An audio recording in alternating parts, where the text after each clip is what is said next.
할렐루야!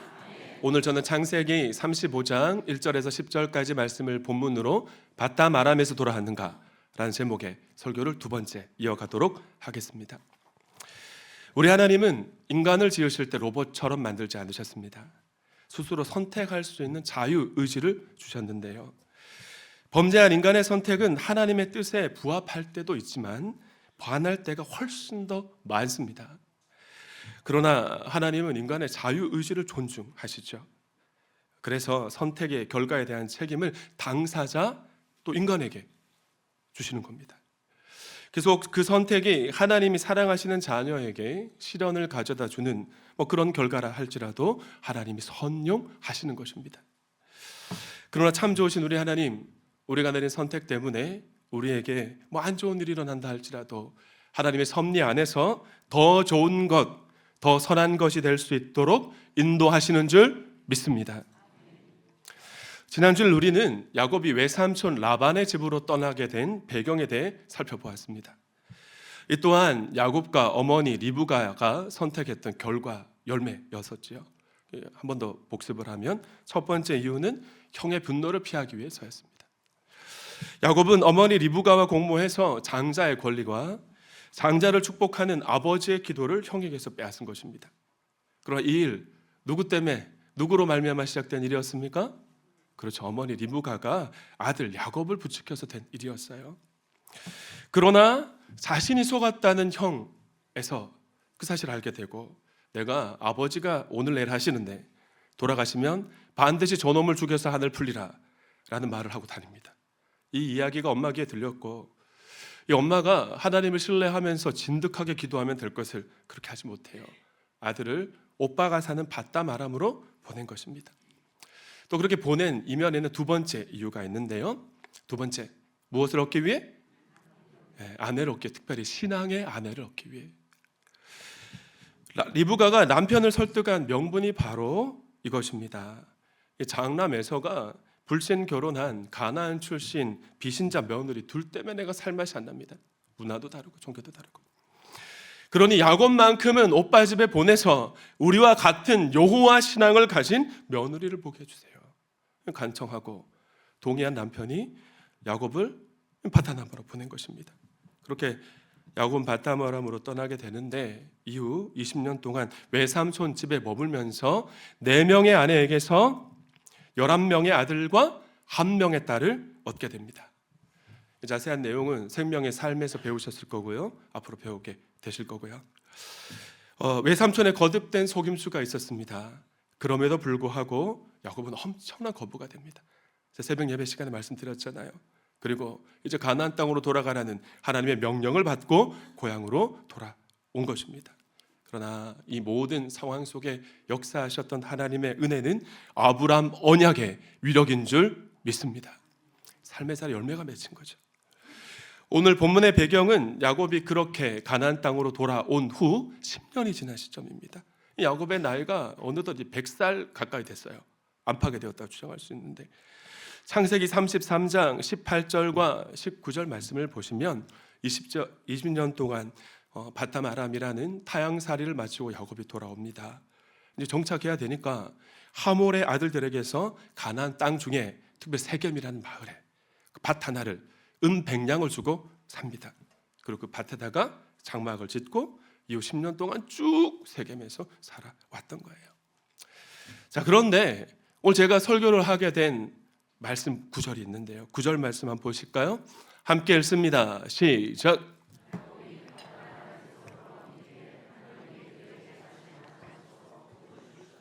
여러분, 제가 야곱이 언제 바담 아람에 돌아왔다고 말씀드렸나요? 몇 년 전에? 10년 전에 돌아왔습니다. 그런데 왜 성경은 야곱이 이제서야 바담 아람에 돌아왔다고 기록하고 있는 걸까요? 아직도 야곱이 베델에서의 서원을 지키지 않았기 때문에 그렇습니다. 하나님과 약속을 했는데. 30년 전 야곱은 형 에서의 낯을 잠시 피하려고 약 600km 되는 광야길을 걸어가야 됐습니다.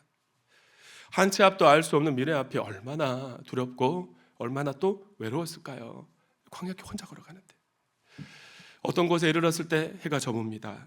야곱은 그곳에서 하룻밤을 보내기로 하고 돌 하나를 베개 삼아서 잠을 정했는데 꿈에서 환상을 봐요. 어떤 환상입니까? 하늘이 열리더니 하늘 사다리가 내려옵니다. 그리고 천사들이 그 사다리를 오르락 내리락 하는 환상이었습니다. 꼭대기를 보니까 누가 계셨을까요? 누가 계셨을 것 같아요? 하나님이 아래를 내려다보고 계셨습니다. 그리고 야곱에게 이렇게 말씀하셨어요. 나는 내 조부 아브라함의 하나님이요 내 아비 이삭의 하나님이다. 지금 너가 누운 땅을 너와 내 자손에게 주리라. 땅 이야기하고 있지 않습니까? 아브라함 언약 가운데 땅 주시겠다는 언약 이야기입니다. 아브라함 언약을 확인시켜 주신 것이죠. 계속해서 하나님은 이렇게 말씀하셨습니다. 너의 자손이 땅의 티끌처럼 많아질 것이며 자손 동서남북 사방으로 퍼질 것이다. 이 땅 위에 있는 모든 백성이 너와 너의 후손 덕분에 복받을 것이다. 무슨 이야기하고 있나요? 자녀 이야기. 자녀가 큰 복을 받는다는. 그리고 아브라함을 통해 모든 열방과 주변에 있는 관계 맺는 이들이 복도 받고 저주도 받게 된다는 아브라함 언약 복에 대한 이야기를 누구에게 하셨습니까? 야곱에게 확인시켜 주시고 계신 것입니다. 여러분, 아브라함 언약의 복을 그토록 야곱이 열망했잖아요. 그래서 형 장자권을 막 가져오고 싶어서 그런 속임수도 썼는데 하나님이 마침내 갱신해 주신 줄 믿습니다. 할렐루야. 어디에서 갱신해 주셨습니까? 편한 집에서가 아니라 외롭고 두려움이 가득한 에브라임 산지 외딴 들판 베델에서 하나님 만나주시고 마침내 야곱에게 나타나셔서 언약을 체결해 주셨던 겁니다. 꿈에서 얼마나 놀랐겠습니까? 더불어 하나님은 이런 약속도 하십니다. 내가 너와 함께 있어 너가 어디로 가든지 너를 지켜줄 것이고 내가 너를 다시 이 땅으로 데려오리라. 야곱이 바라던 바죠. 내가 너에게 약속한 것을 다 이루기까지 내가 너를 떠나지 아니하리라. 할렐루야. 깜짝 놀라서 잠에서 깬 야곱은 깨닫습니다. 하나님이 이곳에도 계시는데 내가 미처 몰랐구나. 바담 아람에 가서도 하나님이 그곳에 계시겠구나. 야곱은 다음날 아침 일찍 일어나 길을 떠납니다. 지난 밤 베개 삼아 벤 돌을 기둥으로 세우죠. 그리고 하나님께 두 가지 서원합니다. 하나님이 제게 약속하신 것처럼 나와 함께 하셔서 안전하게 아버지 집으로 돌아오게 해주시면 첫째, 이곳 베델을 하나님께 지속적으로 예배 드리는 성전 되게 하겠습니다. 제가 예배자의 삶 살아가겠다는 약속합니다. 그리고 두 번째는 하나님이 주신 것에서 10분의 1을 하나님께 드리겠습니다. 11조 서약을 하죠. 이와 하나님은 이곳 베델에서 약속하신 아브라함 언약의 복을 바담 아람에서 살아가는 타향살이하는 야곱에게 정말 마음껏 부어주셨습니다. 그래서 야곱이 거부가 돼요. 또 형 에서와 제외하는 가정에서도 얼마나 극적인 은혜가 있었습니까? 새벽에 살펴봤잖아요. 야곱은 자신이 돌아온다는 소식을 들은 형이 400명의 군사를 이끌고 온다는 소식도 듣습니다. 너무나 두려웠어요. 아마 오금이 졸았을 것 같아요. 그러나 그가 모든 가족과 재산을 먼저 강 건너로 보내고 약곡나루에 홀로 남습니다. 하나님과 씨름하듯 기도합니다. 그래서 마침내 하나님은 그의 이름을 하나님과 씨름하여 이긴 자, 하나님이 다스리는 자, 하나님과 함께 승리하는 자라는 뜻을 가진 이스라엘로 바꾸어 주신 것입니다. 그리고 형에게 두려운 마음을 가지고 조심조심 다가갔을 때 어떤 일이 벌어지죠? 그토록 그가 두려웠던 형이 달려와요. 두 팔 벌려 안아주고 입 맞춰주고 형과 아우가 함께 얼싸안고 눈물을 흘리며 감격하는 재회를 맞이하게 하신 것입니다. 할렐루야. 엄청난 은혜잖아요. 평생에 두려워했던 기도 제목의 문제가 해결된 것이죠. 이런 은혜를 경험했으면 사람이 좀 바뀔 만도 하지 않습니까? 그러나 야곱은 바뀌지 않았습니다. 제가 대구에서 소년부 사역자 5, 6학년 부서를 섬길 때 일입니다. 당시 범어교회는 역사가 당시만 해도 110년이 넘는 유서 깊은 교회여서 예배 드릴 때 아주 점잖게 예배하는 교회였습니다. 자, 소년부에 부임해서 들어가 보니까 아이들도 예배 시간 아주 점잖게 수학 문제 풀고 영어 단어 외우고 닌텐도 게임기 들고 아주 차분하게 그런 그런 공동체였어요. 그런 교회에 30대 진대현 전도사가 부임했으니까 예배 시간에 얼마나 뜨겁게 설교하고 얼마나 그렇게 기도했겠습니까? 제가 한번 몇 차례 말씀을 드렸죠. 한 번은 설교 후 찬양하고 그런 아이들의 영혼을 바라볼 때 너무나 측은하고 안타까워서 눈물을 펑펑 쏟으면서 이렇게 기도 인도하고 있었습니다. 통성으로. 제가 눈을 살짝 떴더니 제 앞에 앉아있는 5, 6학년, 특히 남자 아이들, 6학년 아이들이 저를 바라보면서 서로 키득키득 웃으면서 이러고 있는 거예요. 저를 보고. 저분 이상하다고. 그런 걸 못 봤으니까. 자, 그 친구는 어떻게 했을 것 같습니까? 부모님에게 전화를 하거나 집으로 찾아갔습니다. 그리고 권면하고 도전했어요. 이렇게 계속 집사님 아들 내버려 두면 지옥에 갈 겁니다. 지옥에 가도 괜찮습니까? 라고 도전하고 부모님께 동의를 받고 제자 훈련시켰습니다. 그렇게 제자 훈련이 시작되었는데 한 번은 이준민이라는 드럼 치는 친구가 이제 청년이 되었을 텐데 이런 나눔을 하는 거예요. 얼마 전부터 싸움 잘하는 반 친구 하나가 시비를 걸고 너무 괴롭히니까 자살하고 싶을 정도로 학교 가는 것이 두렵고 무서웠답니다. 힘들었대요. 그래서 전도사님이 기도하면 들어주신다고 하니 얘가 기도를 한 거죠. 그랬더니 어떤 일이 벌어졌을까요? 하루는 그 친구가 미안하다면서 내가 미안해, 앞으로 친하게 지내자 그러더랍니다. 전도사님 말씀처럼 하나님께 기도하면 응답해 주시는 걸 알게 되었다면서 눈물을 막 애가 펑펑 쏟으면서 나눔을 하는 모습이 지금도 눈에 선한 것 같아요. 그날 이후 애가 완전히 변했고요. 소년부의 변화를 이끌어가는 주역이 되었습니다. 초등학교 6학년도 은혜를 경험하며 새로운 삶을 살아가는데 야곱은 그렇게 큰 은혜를 경험했음에도 불구하고 여전히 과거의 삶을 붙잡고 있었던 겁니다. 무엇보다 가나안 땅으로 돌아온 지 10년의 세월이 흘렀지만 아직도 베델에서의 소원을 이행하지 않고 있었는데요. 야곱이 왜 그랬을까요, 여러분? 20년 동안 바담 아람에서 생활하면서 익숙해진 이방 문화가 너무나 달콤해서 청산하고 싶지 않았기 때문입니다. 조금만 더 세상을 누리다가 하면 되지 뭐. 아직도 시간이 많은데 차일피일 미루면서 그렇게 10년의 시간이 그런 거죠. 그리고 이것은 이 가정의 영적 지도자인 야곱의 선택이었습니다. 야곱의 선택은 무서운 열매를 마침내 맺습니다. 어느 날 야곱의 가정에 참다운 일이 일어났는데 창세기 34장 사건이죠. 야곱과 레아 사이에 태어난 외동딸 디나가 가나안 종교를 가진 세상 친구들하고 놀려고 밖으로 나갔다가 계속 지속적 교제하다가 성폭행 당하고 만 것입니다. 야곱이 살고 있는 세겜 지역의 통치자인 세겜이 이 디나를 겁탈한 것입니다. 그리고 아버지를 모시고 하몰과 함께 야곱의 집에 찾아와요. 청혼합니다. 우리 아들이 되게 따님에게 반했습니다. 그러니 두 사람 맺어줍시다. 이왕 이렇게 된 거. 우리 딸들도 며느리로 데려가시기 바랍니다. 이제 우리와 한 가족이 되어서 우리 땅에서 당신들 마음껏 장사도 하고 재산도 늘리십시오. 우리와 함께 섞여서 행복하게 삽시다. 달콤한 제안이잖아요. 하몰이란 사람을 오늘날로 바꾸어 비유하면 서울특별시장까지 못 되어도 권력으로는 광역시장쯤 되고요. 재력으로는 대기업 회장쯤 되는 사람입니다. 여러분 한번 생각해 보시죠. 그런 사람이 여러분의 가정에 찾아왔어요. 그러면서 똑같은 제안을 한다면 여러분은 어떻게 반응하시고 어떤 선택하셨겠습니까? 뭐 예수만 안 믿지 이런 신랑감이 어디 있어? 결혼하면 전도하면 돼. 괜찮아. 그러고 얼쑤하셨겠어요? 아니면 우리는 예수 믿는 사회를 원합니다. 동암교회 예수 영접 모임이 있으니 참석부터 시키고 다시 얘기합시다. 그러시겠습니까?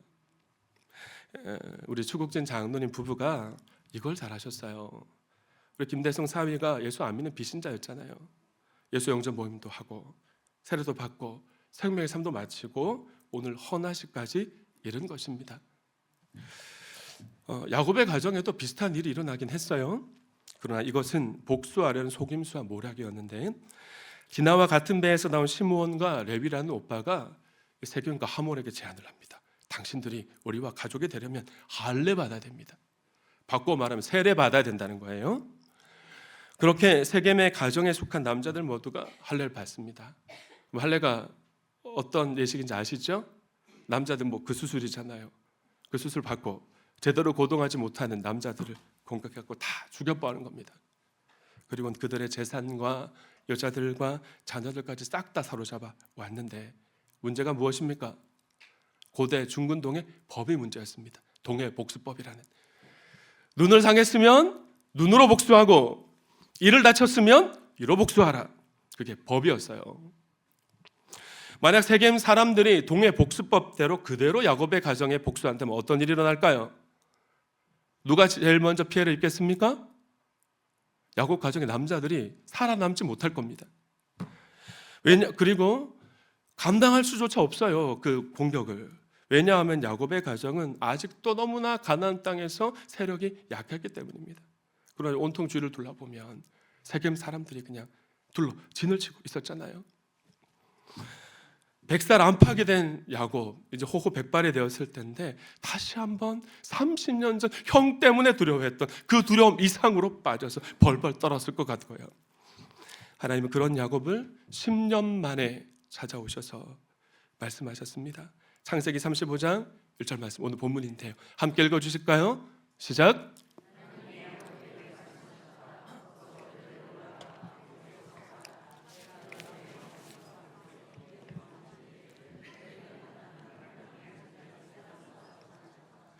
야곱아, 너가 그동안 미뤄왔던 베델의 서약을 이제 지켜라 명령하신 것입니다. 바꾸어 말하면 너 왜 여전히 야곱으로 살고 있느냐? 그러니까 이런 문제가 발생했지 않니? 이제는 이스라엘로 살아가길 결단하라. 성도님들, 우리가 믿는 하나님은 고난을 통해 하나님의 자녀들을 부르실 때가 있습니다. 그러나 우리는 어떤가요? 화장실 들어갈 때가 다르고 나올 때가 다르다는 말처럼 문제를 만나면 하나님 앞에 나옵니다. 구하고 찾고 두드립니다. 그래서 하나님이 문제를 해결해 주시면 언제 그랬나는 듯이 과거로 돌아가는 분들이 우리 주변에 많은 것 같아요. 그러나 C.S. 루이스는 이렇게 말했습니다. 무서운 일이 일어나기 전에는 하나님께 귀 기울이지 않는 습성이 남아있는 크리스천이 있다. 그러므로 영적인 귀가 어두워서 듣지 못하는 사람에게 고난이란 하나님의 뜻을 깨닫게 하는 하나님의 뭐라고요?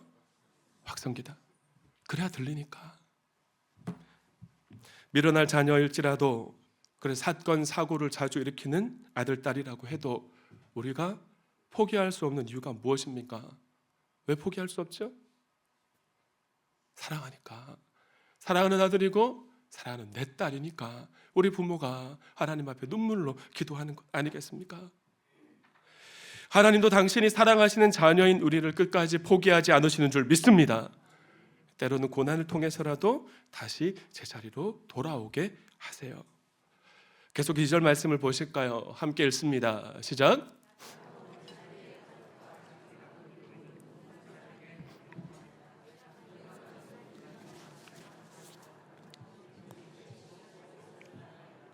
첫째는 우상을 버려라. 둘째는 자신을 정결케 하라. 셋째는 옷을 갈아 입어라.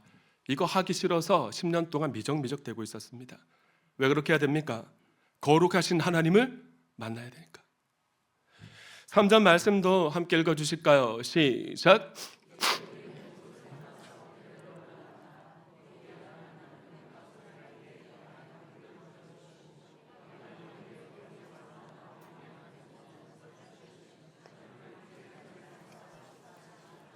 그러자 야곱의 가정에 어떤 일이 일어났을까요? 이게 웬일입니까? 고대 근동에선 귀걸이가 부적 역할을 했는데요. 그런 귀걸이들과 이방의 신상들이 마구마구 쏟아져 나왔습니다. 아마도 30년 전 라헬이 밧담 아람을 떠날 때 낙타 한 장 아래 몰래 숨겨온 드라빔도 이때 나왔을 것입니다. 여러분, 드라빔이 뭔 것 같으세요? 드라빔, 히브리어로 테라핌인데 구약 성경에 자주 등장하는 우상인데 저렇게 생겼습니다. 고대 근동의 사람들은 드라핌을 가정의 수호신으로 생각하고 점을 치거나 유산 상속에 관련된 상징물로 여겼습니다. 이 드라빔을 아버지가 아들에게 딱 전해주면 그 아들이 부모의 유산을 물려받는 특권의 소유자가 된 거예요. 그래서 드라빔이 없어졌다는 사실을 뒤늦게 깨닫게 된 라헬의 아버지 라반이 굳이 자기 집을 떠난 야곱 이름을 뒤쫓아 온 것이잖아요. 그러니까 라헬이 훔친 드라빔은 원래 누구의 것이었을까? 것이겠습니까? 라헬의 아버지 라반의 것이었습니다. 이를 미루어 볼 때 라반은 믿음의 조상 아브라함의 조카였지만 여호와 하나님도 섬기고 우상도 함께 섬기는 혼합주의 신앙의 소유자였던 거죠. 성도님들 한번 상상해 보세요. 야곱이 가장 사랑하고 아끼는 아내가 드라빔을 내놓습니다. 근데 야곱의 표정이 어땠을까요? 얼마나 충격을 받았겠습니까? 등골이 오싹했을 것입니다. 왜냐하면 라헬이 장인 어른의 드라빔을 훔친 것도 모르고 30년 전 이렇게 호언장담했었거든요. 창세기 31장 32절 말씀인데, 만약 우리 중에 장인 어른 댁 수호신상을 훔친 사람이 있으면 그를 죽이셔도 좋습니다. 여기서 제가 좀 중요한 메인 아이디어 말씀을 좀 드리려고 하는데요. 성경 신학자들은 라헬이 아버지의 혼합주의 신앙을 붙잡고 살았기 때문에 하나님이 그에게 자녀를 주지 않았다고 해석합니다. 그러나 레아는 달랐습니다. 레아가 낳은 처음 네 아들의 이름을 보면 레아가 어떻게 신앙을 성장해 갔는지를 알 수 있는데요. 창세기 29장 32절 말씀도 함께 읽습니다. 시작.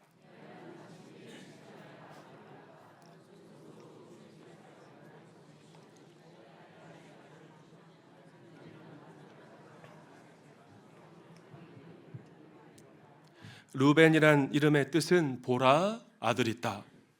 남편아 봐라, 내 아들 낳았다, 뭐 그거예요. 남편의 사랑을 받고 싶어서 아들을 낳았는데 남편의 마음은 바뀌지 않았습니다.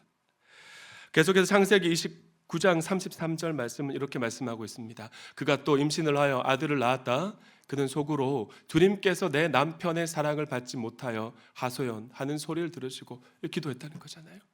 이렇게 아들을 주셨구나 하면서 아이의 이름을 시몬이라 지었다. 시몬이란 이름의 뜻은 들으셨답니다. 들으셨다. 누가 들으셨다고요? 하나님이. 레아가 자신의 고통을 하나님께서 들어주셨다고 인정하는 모습인 것이죠. 요나야 34절은 이렇게 말씀합니다. 함께 읽습니다. 시작.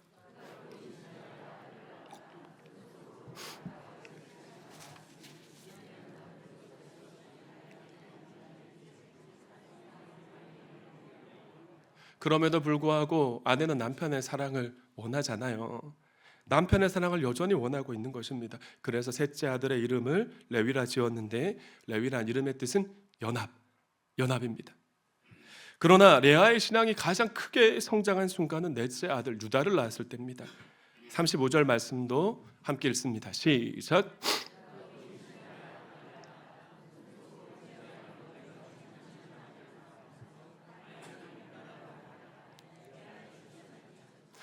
남편 사랑 받지 못해서 마음이 너무나 힘들었는데 하나님께 기도한 거예요. 넷째 아들 낳았을 때 유다란 이름의 뜻은 찬양이었습니다. 찬양아 유다 이름이 그건 거예요. 이제 남편의 사랑에 목매는 불쌍한 여인이 아니라 하나님을 더욱 바라보고 하나님만 의지하는 신앙인이 된 것입니다. 할렐루야. 역시나 크리스천은 고난을 통해 신앙이 성장하는 것 같아요. 여러분 잘 나갈 때 문제가 없을 때 예수 성품 담고 변화된 사람 보신 적 있으십니까? 고난을 통해 성도는 신앙이 자랍니다. 그런 레아가 숨을 거두었을 때 레아의 시신은 아브라함과 사라와 이삭과 리브가가 묻혀있는 족장들의 무덤인 막벨라 굴에 묻히게 되고요. 훗날 그토록 그가 사랑받길 원했던 남편 야곱의 시신도 막벨라 굴 자신의 옆에 묻히게 됩니다. 무엇보다 레아의 신앙 고백이 담긴 넷째 아들 유다의 후손으로 우리 구주 예수 그리스도께서 이 땅에 오신 줄 믿습니다. 그러나 드라빔을 붙잡고 놓지 않았던 혼합주의자 라헬은 마지막에 어땠을까요? 드라빔을 내어놓고 나서 하나님이 이제 아들 하나 주시긴 했는데 요셉이잖아요. 그리고 내 태의 문 닫으셨어요. 그리고 태의 문을 다시 열어주십니다. 그러나 베냐민을 낳고 죽습니다. 그리고 그녀의 시신은 베들레헴 길가에 쓸쓸히 묻히죠. 각설하고 여러분 믿기지 않았지만 믿음의 명분 가정인 줄 알았던 야곱의 가정에 무엇이 있었습니까? 무엇이 있었어요? 우상들이 그냥 아주 빠글빠글했습니다. 이렇게나 세상을 사랑하는 마음을 끊는 것, 세상에서 가지고 있었던 악습을 끊는 일이 쉽지 않은 것 같아요. 그러나 사랑하는 외동딸 성폭행 당하고 멸문지하의 위기에 이르러서야 야곱의 가정은 비로소 우상 숭배를 청산하게 됩니다. 얼마나 어리석은 일입니까? 저는 본문을 묵상할 때 5절 말씀이 너무나 은혜가 되었던 것 같아요. 그런 다음에 그들은 길을 떠났다. 베델로 향해 간 겁니다. 하나님이 사방에 있는 모든 성읍 사람들을 어떻게 하셨으므로? 두려워 떨게 하셨으므로 아무도 야곱의 아들을 추격하는 자가 없었더라. 지구촌 모든 사람이 나를 죽이려고 해도 하나님이 살리시면 살고, 지구촌 모든 사람이 나를 높이려고 해도 하나님이 낮추시면 낮아질 줄 믿습니다. 이렇게 야곱과 야곱의 가정은 30년 전 야곱이 하나님 만났던 베델로 올라갑니다. 그리고 그곳에 제단을 쌓고 이제는 세상의 우상들을 찍어내고 오직 하나님 한 분만 예배합니다. 그럼 그곳을 엘 베델이라 불렀는데, 엘 베델이란, 저를 따라 하실까요? 베델의 하나님, 베델의 하나님이란 뜻을 가진 신앙 고백이었습니다. 베델에서 서원기도하고 30년 만에 하나님 앞에 나와서 베델에서 만난 나의 하나님이 나를 모든 환난 속에서 지켜주셨노라고 신앙 고백을 30년 만에 한 것이에요. 그제서야 성경은 이렇게 기록합니다. 한 번 더 따라 하실까요? 야곱이 밧담 아람에서 돌아왔다. 우리 가운데 여전히 밧담 아람에서 살고 계신 분은 없으신가요? 베델의 하나님은 또 한 번 야곱에게 나타나셔서 복을 주시며 이렇게 말씀하십니다. 너의 이름이 야곱이었지만 이제부터 너의 이름은 야곱이 아니라 뭐라고요? 성도님들, 하나님은 이미 10년 전 야복 나루에서 그가 두려워 떨며 하나님 붙잡고 씨름하며 기도할 때 야곱의 이름을 이스라엘로 바꿔주셨습니다. 그럼에도 불구하고 야곱은 이스라엘로 살지 않고 여전히 야곱으로 살고 있었던 것입니다. 말씀을 맺습니다. 규모가 제법 큰 어느 절에서 절의 운영이 어려워졌습니다. 그자 스님들이 모여서 대책회의를 합니다. 절의 존폐에 대한 책임을 지는 문제로 며칠 동안 난상 토론을 벌였는데 누구도 책임진다는 스님이 없는 거예요. 해결책은 없고 모두가 지쳐서 고심하고 있을 때 한 스님이 벌떡 일어서더니 고뇌에 찬 표정으로 이렇게 결단의 말을 던졌습니다. 걱정하지 마세요. 제가 십자가를 지겠습니다. 결단이 필요한다는 얘기를 드리려고 합니다. 사랑하는 도안가족 여러분, 오늘 말씀을 통해 얻을 수 있는 교훈이 뭡니까? 한 번 더 따라합시다. 지도자의 영적인 결단이 필요하다. 아멘이십니까? 가정에선 아버지가, 짝가정에선 엄마가, 목장에선 목자 목녀가, 연합교회에선 담임 목사의 결단이 필요한 것입니다. 왜냐하면 성경은 하나님만 사랑하고 하나님만 섬겨야 한다고 시종일관 권면하고 경고하고 명령하고 있기 때문에 그렇습니다.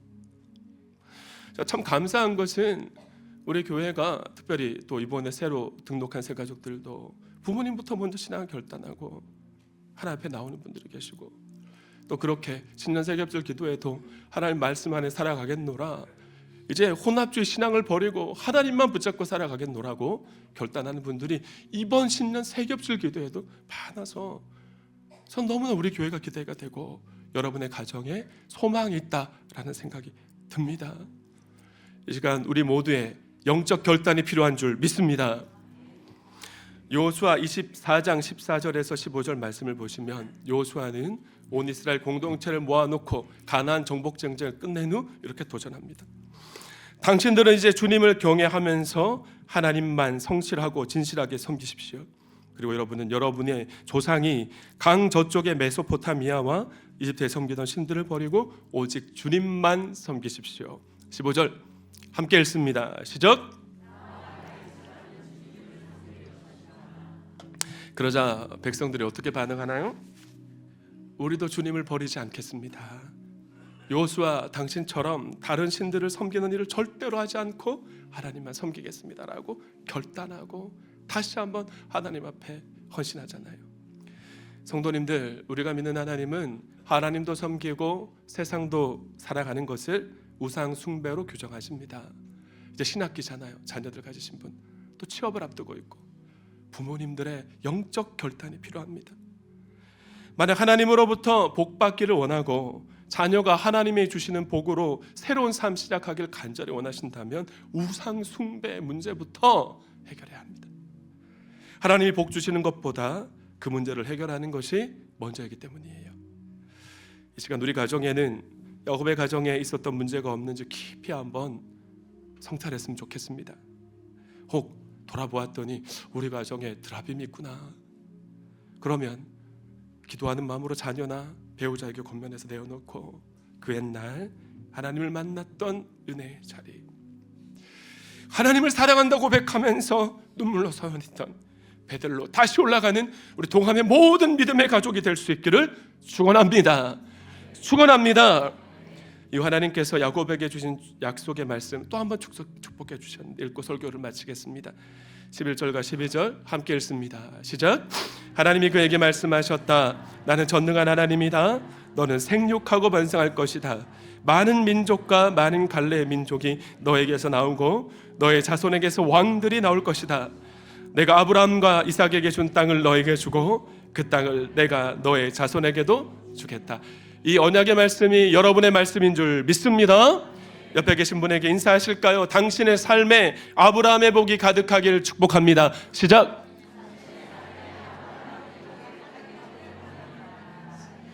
그렇게 새로운 삶을 결단한 여러분의 삶에 하나님의 위로와 평강이 있기를 소망합니다. 하나님께 영광의 박수 올려드립니다.